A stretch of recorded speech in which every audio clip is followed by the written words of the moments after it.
Assalamualaikum warahmatullahi wabarakatuh. Perkenalkan, nama saya Nunki Amel Febrianti dengan akhiran NIM 112, mahasiswa dari Universitas Trunojoyo Madura. Pada kesempatan ini, saya akan mempresentasikan materi yang berjudul Balance Scorecard sebagai sistem pengukuran kinerja strategis. Sebelumnya, saya mengucapkan terima kasih kepada Bapak Dr. Sultan Syah, SIAK, MM, MAK, CA, selaku dosen pengampu mata kuliah, dan serta teman-teman yang telah menonton video ini. Semoga presentasi ini dapat menambahkan wawasan dan pemahaman mengenai Balance Scorecard sebagai alat pengukuran kinerja strategis dalam organisasi. Selanjutnya ada pembahasan latar belakang. Dalam era persaingan bisnis yang semakin ketat, perusahaan dituntut untuk memiliki sistem pengukuran kinerja yang efektif. Selama ini, banyak perusahaan hanya menggunakan ukuran keuangan seperti laba perusahaan, pertumbuhan pendapatan, return on investment, atau juga disebut ROI. Namun, ukuran tersebut hanya menunjukkan hasil masa lalu dan belum mampu menggambarkan kondisi organisasi secara menyeluruh. Oleh karena itu, diperlukan suatu sistem yang tidak hanya mengukur aspek keuangan, tetapi juga aspek non-keuangan yang mempengaruhi keberhasilan perusahaan di masa depan. Salah satu metode yang banyak digunakan adalah Balance Scorecard yang dikembangkan oleh Robert S. Kaplan dan David P. Norton pada awal tahun 1990-an. Balance Scorecard ini juga memberikan pendekatannya lebih komprehensif dengan mengukur kinerja melalui 4 perspektif utama, sehingga perusahaan dapat menerjemahkan strategi menjadi tindakan yang terukur. Selanjutnya ada isi materi, yang dimana ada pengertian Balance Scorecard. Balance Scorecard adalah metode pengukuran kinerja organisasi yang mengintegrasikan indikator keuangan dan non-keuangan untuk memberikan gambaran yang lebih lengkap mengenai kinerja perusahaan. Menurut Kaplan dan Norton, Balance Scorecard merupakan kerangka kerja manajemen yang menerjemahkan visi dan strategi organisasi ke dalam tujuan strategi dan indikator kinerja yang terukur. Balance Scorecard tidak hanya digunakan sebagai alat pengukuran kinerja, tetapi juga sebagai alat manajemen strategis. Dan selanjutnya ada fungsi Balance Scorecard, di mana fungsi ini yang pertama mengkonsumsikan visi dan strategi organisasi. Yang kedua, menghubungkan tujuan strategi dengan indikator kinerja. Yang ketiga, menyelaraskan aktivitas organisasi dengan strategis perusahaan. Yang keempat, mengukur keberhasilan implementasi strategis. Yang kelima, membantu pengambilan keputusan manajerial. Selanjutnya juga ada tujuan Balance Scorecard.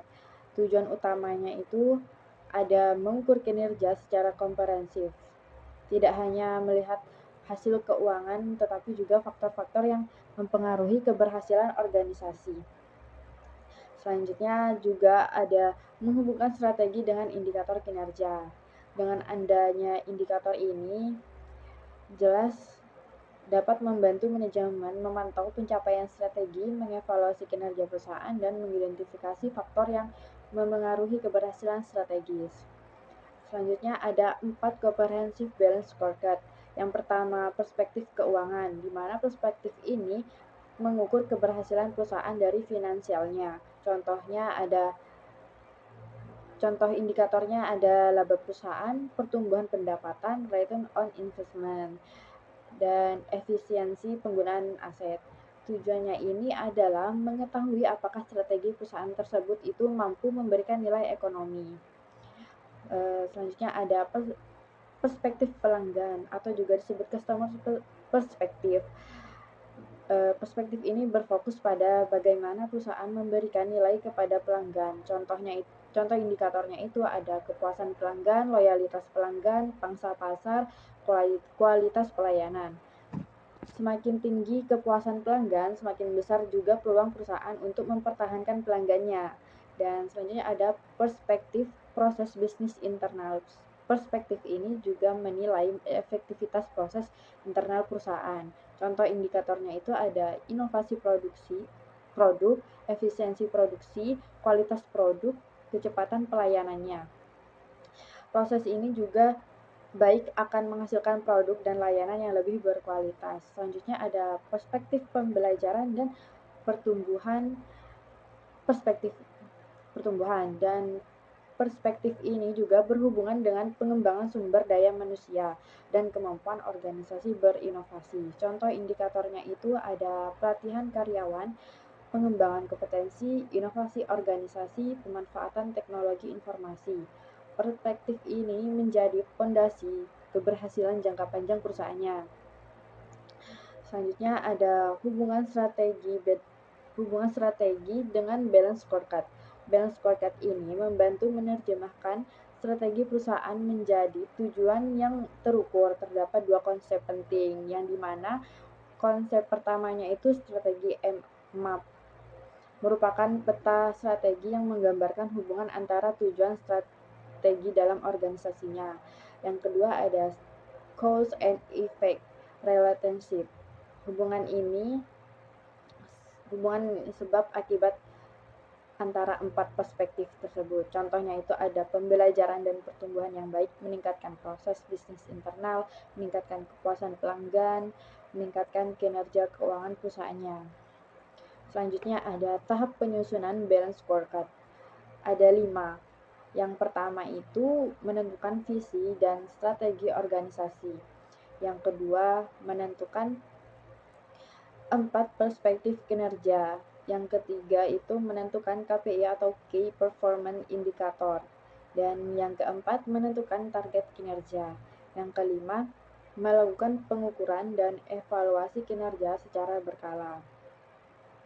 Selanjutnya ada contoh indikator kinerja beberapa KPI yang sering digunakan, yaitu ada ROI atau Return on Investment, mengukur tingkat keuntungan investasi, dan Customer Satisfaction mengukur tingkat kepuasan pelanggan.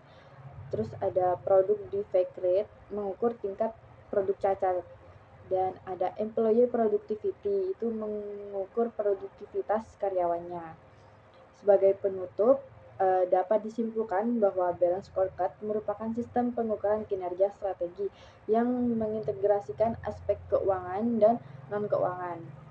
Balance scorecard membantu organisasi menerjemahkan visi dan strategi ke dalam tujuan yang terukur melalui 4 perspektif, yaitu perspektif keuangan, perspektif pelanggan, perspektif proses bisnis internal, dan terakhir perspektif pembelajaran dan pertumbuhan.